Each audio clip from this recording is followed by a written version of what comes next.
That's the craziest thing I ever ate. Actually, these are classic pickles. These are Mount Olives. That's Popeye's favorite brand. This is my grandmother's sweet pickle recipe. And this is great because I love these. I can eat these any time of the year, but they're also great for putting together in little bundles and giving them out as presents to people over the holidays. If you have a mandolin, this becomes a little bit easier, like I'm doing here. Be very careful. I'm using a glove. I also have the piece that goes over this, about a quart of kosher dill pickles. I don't want the hamburger chips. I don't want the bread and butter or anything like that. I want the kosher dill. Then we're going to have 2 cups of sugar, a ½ cup of vinegar, 1 sliced onion, which we've got off camera, and then a 1/4 teaspoon of celery seed, mustard seed, caraway seed, and a clove of garlic, all in this one dish. Let me go ahead and slice these pickles. We'll get back when we're done.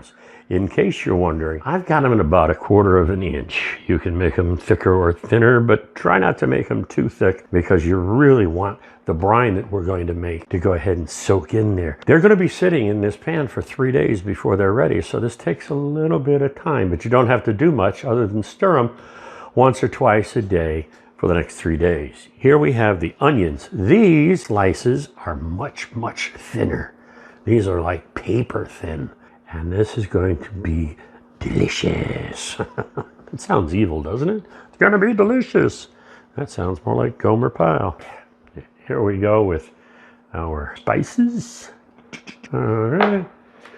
We're going to put in a ton of sugar. I'm going to try and get it, cover all of it as best I can. It's going to make a wonderful juice. We're going to kickstart it with a little bit of distilled white vinegar. We've got our ½ cup here, and I'm just going to use that as liberally as I can and try and cover all of it. There you have it. So the next step, we're going to cover it and let it sit for the next 3 days. 3 days later, I feel, I wanted to do a commercial like Lucy. It's a Vegevita vitamin, but instead we're going to do Grandma's sweet pickles, okay? My aunt and I would just eat the pickles straight out of the jar, but you can also put them on sandwiches. They go great on hamburgers.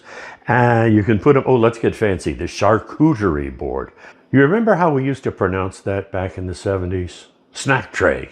That's what we called it. Now it's a charcuterie board. Oh, yes. Meantime, I hope you enjoy them as much as we have over the years. Thanks for watching.